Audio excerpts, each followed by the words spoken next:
सत्संग सुनते हो? तो अभी अध्यात्म में तो जुड़े ही नहीं मानो।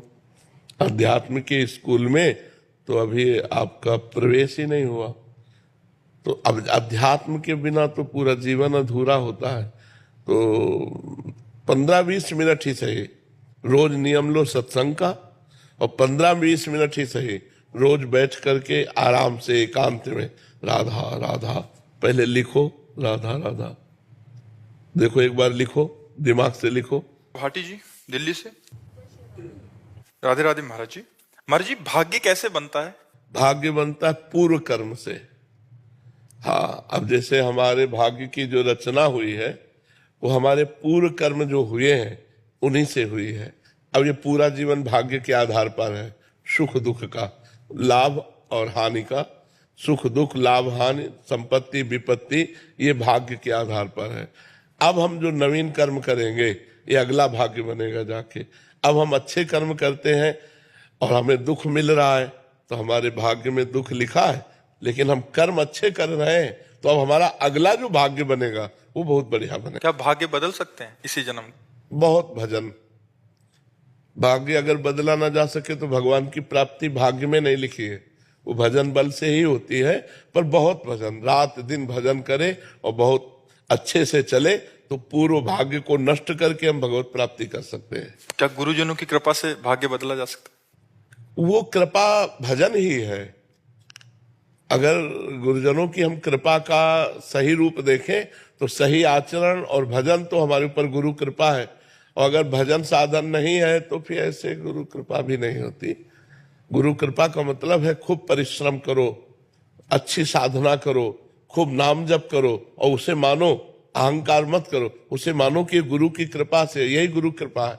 हरिवंश कृपा हरिवंश कहे, हरिवंश कहे हरिवंश लहे, हरिवंश सुलाभ सदा तिनके, सुख संपत्ति दंपति जो जिनके।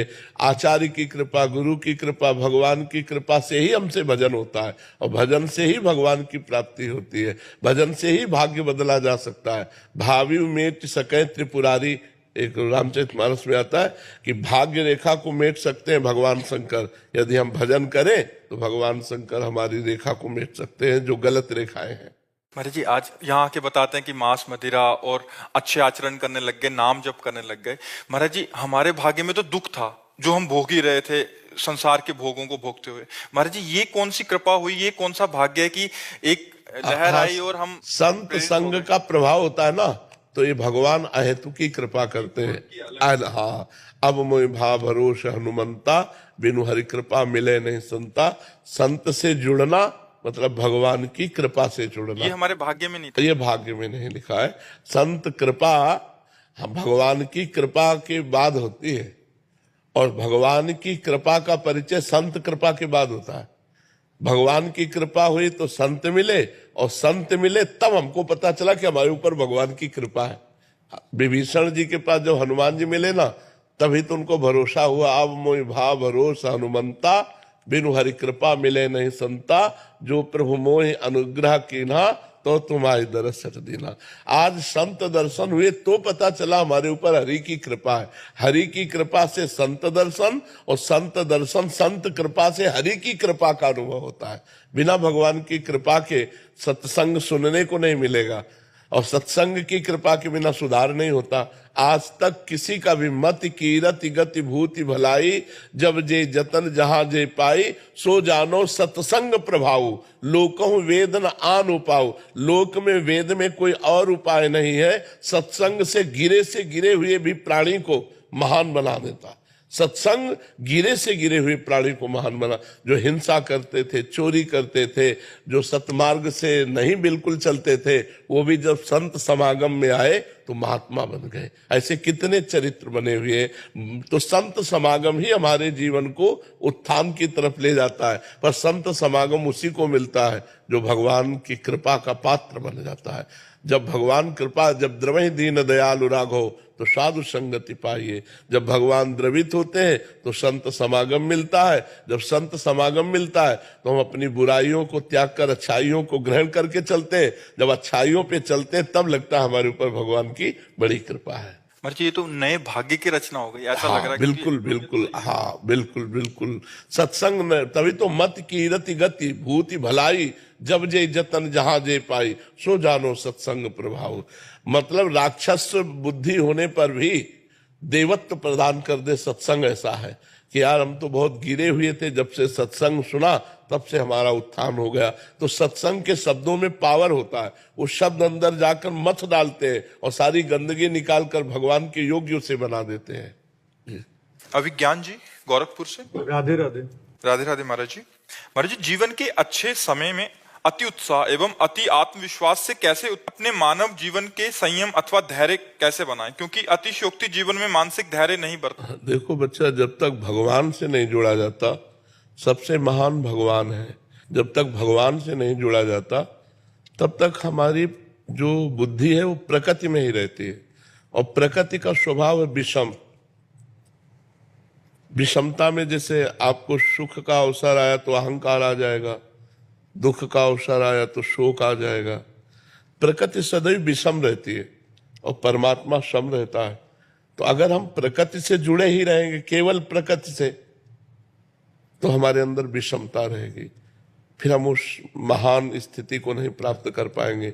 यदि हम परमात्मा से जुड़कर प्रकृति का व्यवहार करें तो हमारा मंगल हो जाएगा, तो हम महान हो सकते हैं। तो सुख में हम फूलेंगे नहीं और दुख में हम भूलेंगे नहीं। हर परिस्थिति को रौंद कर हम परमात्मा प्राप्ति कर सकते हैं।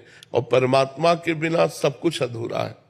चाहे जो भोग भोग लो, देखो मन एक निराशा लिए हुए टहल रहा है सबका मन। आप देखो ना, अंदर धन की आशा, स्त्री की आशा या पुरुष की आशा, खान पान, शयन, ये सब, इनमें सब करने पर भी एक अतृप्ति है, एक अशांति है, एक अपूर्णता है। किसकी? परमात्मा की। अगर परमात्मा से जुड़कर प्रकृति का सेवन करें तो आप आनंदित हो सकते हैं। अगर परमात्मा से विमुख होकर परमात्मा की प्रकृति का सेवन करेंगे तो कभी पूर्णता की प्राप्ति नहीं हो सकती। तो दुख सुख की परिस्थितियों में हम समान रहे, ये भगवान से प्राप्त होता है। इसलिए नाम जप करो। करते हो नाम जप? कितनी देर करते हो? अभी ज्यादा नहीं करते। तो नहीं, नाम जप तो, नाम जप का मतलब है अपनी वृत्तियों को सत्य में लगाना। सत्य में नहीं लगाओगे तो प्रकृति में ही लगी रहेंगी। और प्रकृति मिथ्या है, ये झूठी है, यहाँ कुछ सत्य है नहीं। चाहे जो पद हो, चाहे जो प्रतिष्ठा हो, चाहे जितना रुपया हो, चाहे जितनी भोग सामग्री है, मरना हो जाए अभी तो सब यहीं पड़ा रहेगा। हुआ ना झूठा? शरीर भी झूठा हुआ, रुपया भी झूठा हुआ, पद भी झूठा हुआ, पढ़ाई लिखाई मेहनत भी सब झूठी हो गई। अब मरने के बाद कर्म के अनुसार जीव को गति मिलती है। तो हमारे द्वारा प्रकृति जनित जब भोग रहा तो दो ही कर्म बने हैं, या तो पुण्य कर्म या तो पाप कर्म। वो भजन तो बना नहीं जिससे भगवत प्राप्ति हो जाए या जिससे हमें पुनः मनुष्य शरीर मिले। इसलिए राधा राधा कृष्ण कृष्ण जो नाम प्रिय हो, खूब नाम जप करो। और थोड़ी देर 10 मिनट ही चाहे रोज सत्संग सुनो।